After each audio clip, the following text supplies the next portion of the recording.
46 years ago, when I was 18 years old, you taught me how to estimate. That's how long we've been together. That's pretty amazing.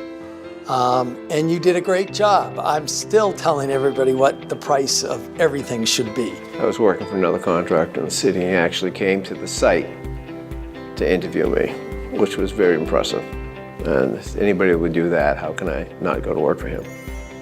One day he came in and most of our fundraisers were in the hundreds. And John came in and said, I'm going to raise $20,000 for this campaign. Well, back then that was like $2 million today. And I said, sure. You know, who is this guy? Well, he did raise $20,000. He raised a little bit more, and some of it was his own money. And that makes that a great memory because it set a tone for us, and it helped make us winners down the road. Probably one of my favorite memories is seeing John walking down the hall, chewing his bubble gum, popping bubbles, and playing with his yo-yo. My favorite memory probably, unfortunately, is when John dressed as Vanna White at one of our company parties. He seemed very comfortable, but he was hilarious. One time when we were in Boston and we let the waiter order our dinner, we've laughed about that for years. He got about everything in the kitchen. Oh. And it cost a couple $100, some crazy thing. I was working for an outside architect. We were doing a building at New England College. And I wasn't going to show because I had young kids at the time. And then I found out that I could go at the last minute. And I got there just in time to have the person I worked for was talking about is more of about what he had done for the building, and it was all, you know, about him and how he made it happen. And then when John got up, he said, this is nothing about me. This is all about the project manager and the superintendent, who I loved working with at the time. And he just spent the next 45 minutes giving them accolades for what a great job they did. And I remember looking at him and thought, it would be great to work for a guy like that.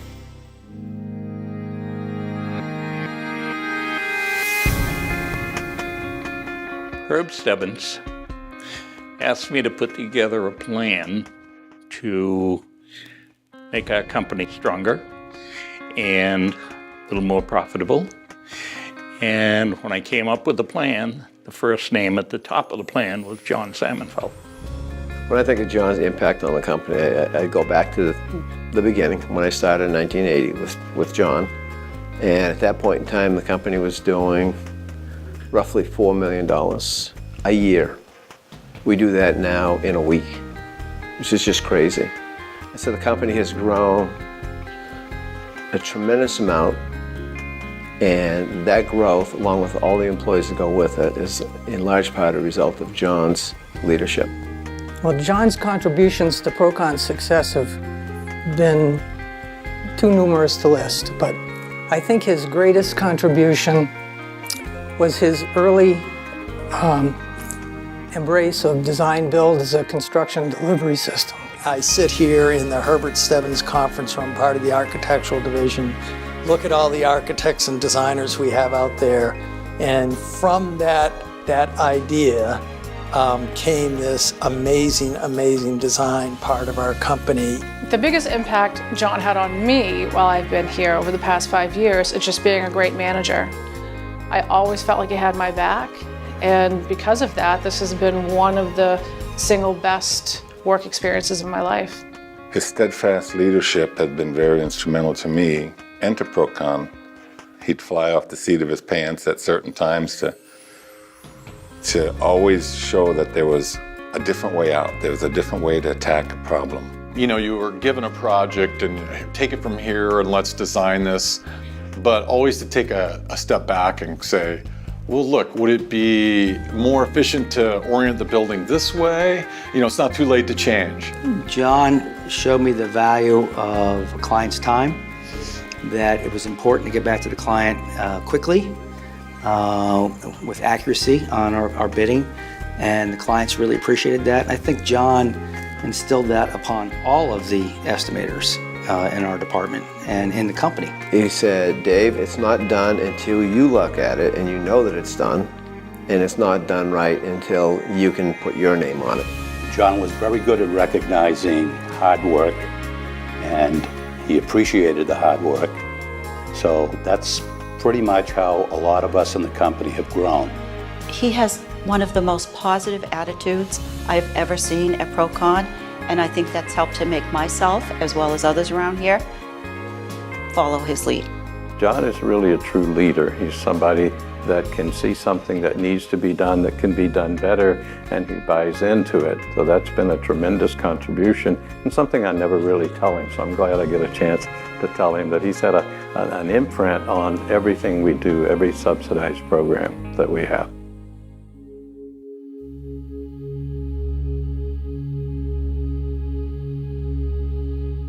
Thank you, John, for everything you've done, for especially your friendship.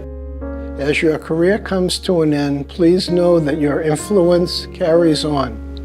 Hoping your retirement is everything you ever dreamed it could be, traveling with Sue, spending time with the grandkids, and golfing, to name a few.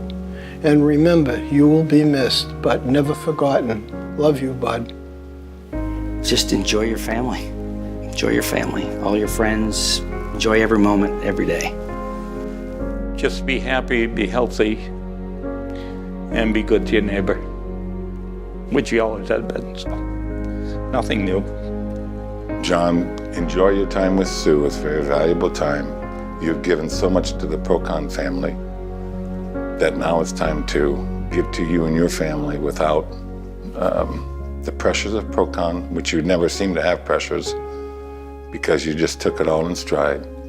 But take the time to be with your family, with Sue, and we'll miss you dearly. Never get another hole in one, because I don't think we can take it, because I'm sure you'll come back here and tell everybody about it, and everybody you know.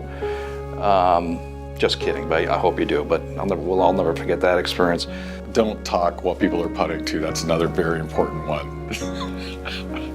He is in a very happy place, and I wish him and Sue health and a long, long retirement. I have a good friend, Brad Cook, who's on our board and served with John almost all of those years, and he always has a saying that you can't say thank you too many times. So John, thank you very much, and don't be a stranger, and I will get the lights on the building. I would say I love you, and thank you for being just an awesome person and a great manager, and so positive and really inspirational to be around all the time. You always make me smile.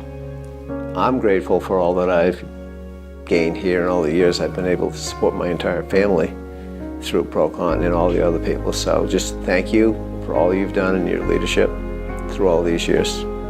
I really hope you enjoy the retirement with Sue, your family, and golf. And don't forget to call me up periodically so we can play together. I'm going to miss you, John. We've had a lot of good times together. I hope you're going to come by and visit us often, and I hope we continue to see you at all of the wonderful company events. He's been a good friend. That's probably one of the best things that came out of this whole thing is a good friend. I'm gonna miss you, man. That's about it. Yeah. Love John. Love you, John. Love you. The most wonderful thing for me was how both you and I enjoyed the fruits of all our hard work over the last 5 or 6 years, probably 7 or 8 years. In that we saw the architectural division come together, our design build methods come together.